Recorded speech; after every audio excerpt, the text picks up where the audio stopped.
you could, I want to like to know what is these Italian American Association of Writers. What is it? Well, probably the best way to answer that is to describe how it came to exist. It's called the Italian American Writers Association, for short Iowa. Iowa, which sometimes confuses people, but it's, we think, a healthy confusion. Right. Well, and also the heartland of the United States, because we think Italians belong as much to the heart of the United States as anyone else. Also, you seem to have an affinity for geographic names, Iowa, Astoria. Oh, yes, I have. I have. And there's a theory of it, too, but I'll spare you that. Okay. Let's Iowa. get with Iowa. In the summer of 1989, you will remember, a young black man named Yusuf Hawkins was murdered in the streets of Bensonhurst. Sure. The Reverend Mr. Al Sharpton led protest march down 20th Avenue, right past the place where the murder had taken place. More than one. Quite, I think maybe 20 of them, quite a lot of them. But in the first 2 or 3 of them, a tremendous amount of television coverage was devoted to shots of what seemed to be Italian Americans standing by the side of the road, making rude gestures, waving watermelons, saying dreadful racist things. I remember, that's right. And now, I had been publishing articles about Italian American culture in scholarly places 10 years. I didn't get a phone call from one single American news media. Not the New York Times, not NBC, nobody. Are you saying that it Wait, was unfair? No. What I'm saying is that they didn't seem to know that there were any other kinds of Italian Americans to address what had happened except this street crowd making these terrible gestures. And I thought, and some of my friends thought too, I wrote a paper about it, we talked about it at a conference. If this had happened in a neighborhood dominated by some other group, many groups have their public intellectuals, people who can speak to real problems that confront the real group in real historical time. We didn't have anybody like that the news media of the United States recognized. Newspapers and journals from Rome called me up, they knew that I existed, to ask my opinion of it, because it was it was a worldwide story, but not the New York Times, not Newsday, not any of the major media of communication in the United States, because they didn't think of Italian Americans as articulate enough or reflective enough to have anything worth saying about a thing like this. And my first reaction, and everybody else's first reaction, was to be very angry. Yeah, I was angry myself. Right, that they were prejudiced against us and all this kind of thing. There's a lot in it. But I thought, it's not much fun if you spend your whole life worrying about what somebody else has done or not done. The question that you have to answer at the end of the day is, what have I done? And I thought, maybe the reason that they don't know we exist is because we haven't yet told them.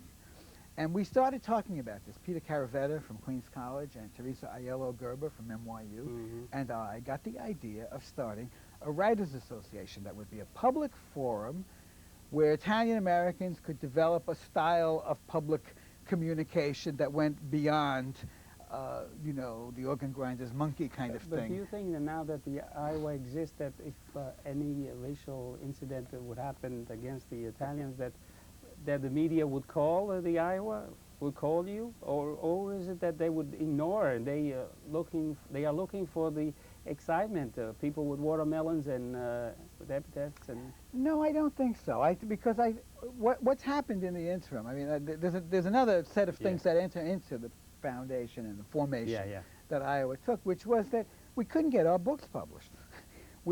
If we didn't write about the mafia, and we didn't write about cooking, and we didn't write about traveling to Sorrento, that was it. They weren't interested in anything else. But could we stay with Iowa? Because I would like to inform our audience that what to do. Do you meet to? Yes, okay. So we did a couple of things that are very directly related to this. Number one, we started a public reading every month on the second Saturday of the month at 6 p.m. at the Cornelia Street Cafe in Greenwich Village, between Bleecker Street and West 4th Street, right around the corner from Our Lady of Pompeii. Every second Saturday of the month at 6 p.m. October 11th will be the next one, and then whatever the second Saturday in November is. We have an open reading. It lasts 2 hours. Anyone who signs up at 6 o'clock can read for 5 or 6 minutes. Uh-huh. In doing this, we get a tremendous variety of voices.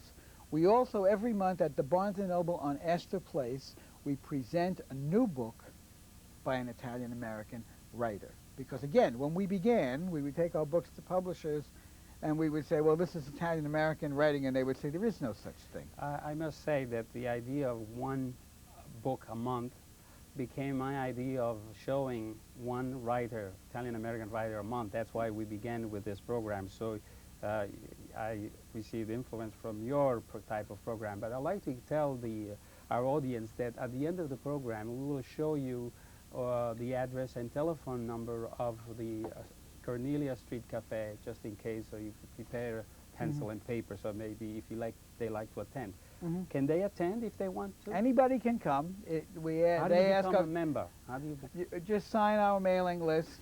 Eventually we'll ask you for some dues, but just sign the list to begin with and we'll send you something. If you write to us, I don't have the address at the top of my head. It will be on at the end of the program. If you write to us and give us your name and address, we will certainly put you in our mailing list. Every month we send out an announcement of readings and other events that have to do with Italian-American writing that are taking place in and around New York, or if it's something really stupendous abroad, we even do that. Tell me, when somebody comes, let's say if I were to come to your reading, I may have some poetry, but I would be afraid to read in public and then maybe receive negative criticism. Do you criticize these? No. What do you do? No, we don't. We just listen. And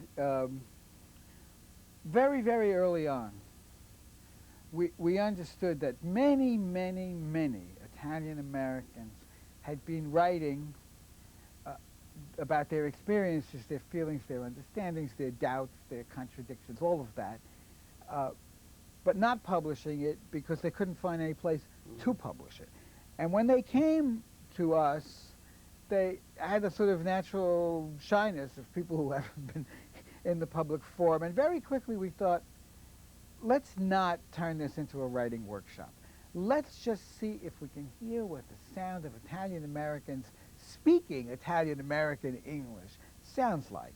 And that's what we do. So we listen, and what we've discovered and what we continue to discover is new kinds of common ground that we have amongst ourselves, things of feeling, things of memory, things of understanding, things of ritual.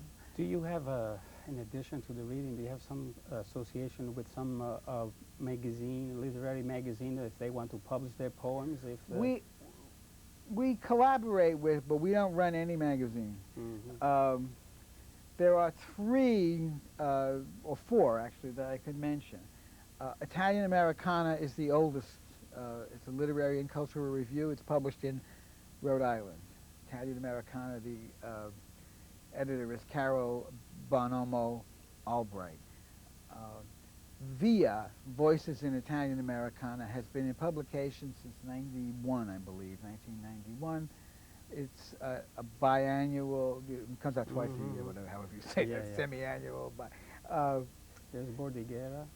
Well, Via is a general journal of Italian-American writing, and Via has also spun off a publishing house called Bordighera, and they publish a series called Via Folios. They're the ones who published the oration on Columbus. Now tell and me, then, wait, there's 2 others. Differencia, which is published at Queens College, and there's another one called Vivace, which is published by Manhattan Fieri.